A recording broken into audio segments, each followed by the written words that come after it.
Heto na mga kababayan, unti-unti nang nabubuo ang ginagawang reklamasyon dito sa Pasay, ang 360 Reclamation Project. Panoorin po ang buong video at sisilipin natin kung gaano na nga ba kalawak ang reklamasyong ito. Sit and relax lang po kayo dyan at pa-share at like na rin po ng bidyong ito.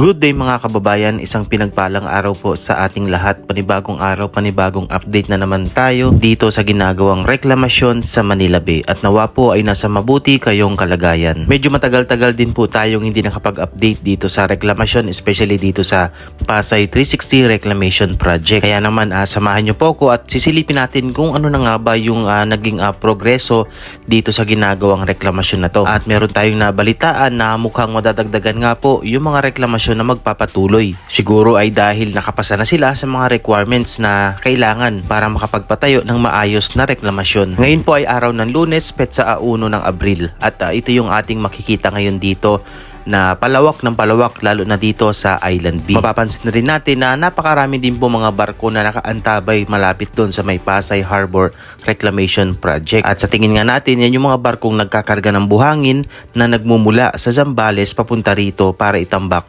At yan ang gagamitin para sa reklamasyon. Sa mga magtatanong po ulit kung saan nga ba nanggagaling yung mga itinatambak rito, sa pagkakaalam natin ay ito ay galing sa Zambales. Kung meron mang ibang lugar pa na pinagkukunan ito ay wala na po tayong idea ron. Pero yun nga, sabi nga ng marami ay sa Zambales.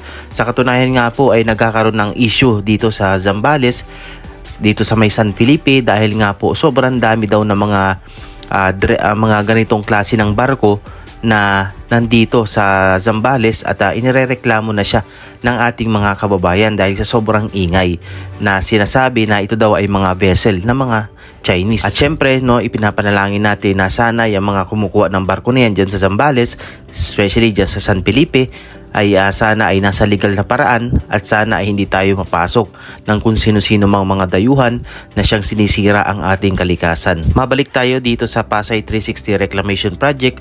Kung inyo po mapapansin, itong Island A ay nagkaroon na ng malawak na katubigan. Kasi natin na mukhang nagkakaroon ng adjustment itong Island A. At yung mga buhangin na nakatambak dito dati ay inililipat nila dito sa bahagi ng Island B. Ngayon, ito siguro yung sinasabi nila na bawal idikit itong ginagawang mga bagong reklamasyon dito sa bahagi na to ng Pasay, kung saan nga ay nandito yung mga sikat na pasyalan tulad ng Seascape Village at yung sikat na hotel na Sofitel Hotel. Nakakapanghinaya nga kasi kung ganito lang pala ang mangyayari, sana hindi na nasira yung Palisok Circle dito. Yung Palisok Circle ay yan yung hidden or yung natatagong pasyalan dito sa may bahagi ng Pasay, dito sa may malapit sa may Folk Arts Theater, kung saan ay nagiging pasyalan yan ng ating mga kababayang nagja-jogging, nagbibisikleta, at makikita natin dyan yung 360 view ng Manila Bay. Ganun pa man ay wala na tayong magagawa. Siguro nga itong gagawing adjustment na to dito sa Island A ay mas magiging maganda na rin to para magkaroon din ng view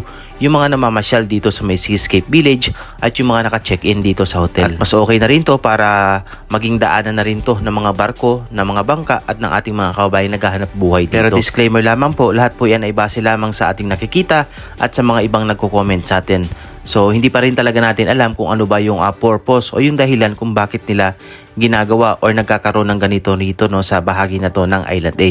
So abang-abang pa rin tayo sa mga susunod na araw, linggo at buwan. Ngayon naman ay sisilipin natin itong Island B na kung saan ay mataas na rin po yung ginagawang pagtatambak rito at napakalawak na rin. Sa ngayon dito natin makikita na marami ang gumagawa. Nandito yung mga ibang kagamitan, pati na rin yung mga tubo na bubuhos ng buhangin dito. Kita nyo yung Island Bay, sobrang lawak na at napakalaki na rin ang pagbabago simula nang ito ay magsimula. Sa bandang Island Sea naman ay nakikita rin natin na marami na rin silang natatambak na buhangin, lalo doon sa may boundary na rin ng Parañaque dito sa may MOA Seaside. Sa ngayon, naabangan natin kung ano yung mga susunod na hakbang or mangyayari dito sa reklamasyon na to, dahil wala naman po talaga tayong idea kung ano ba yung gagawin nila rito.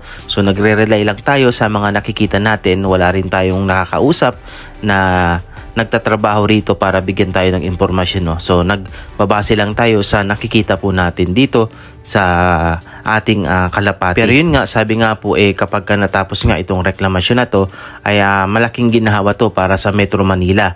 At the same time, magkakaroon to ng milyong-milyong trabaho na kung saan ay makakapagkaroon ng bagong opportunity ang ating mga kababayang gustong magtrabaho dito sa Metro Manila.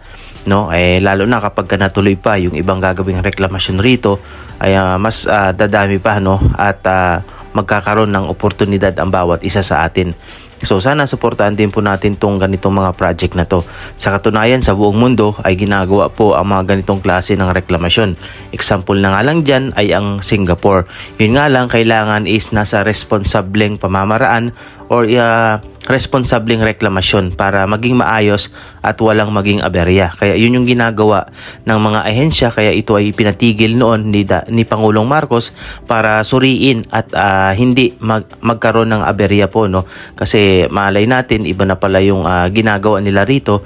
So kaya yung iba ngayon ay nakatenga pa rin at hindi pa rin nagpapatuloy.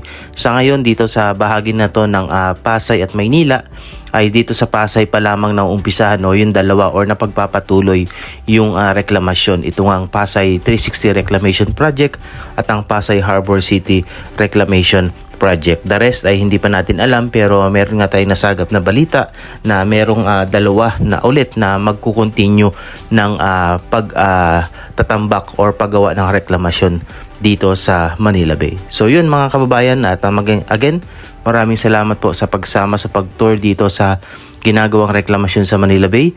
And ito yung magiging future ng Manila Bay, at abangan natin in the next few years pa, no, na mayroon ng improvement rito at mapapakinabangan na to ng ating mga kababayan at magkakaroon ng magandang ekonomiya, hopefully, ang ating bansa dahil sa mga ginagawang reklamasyon na to.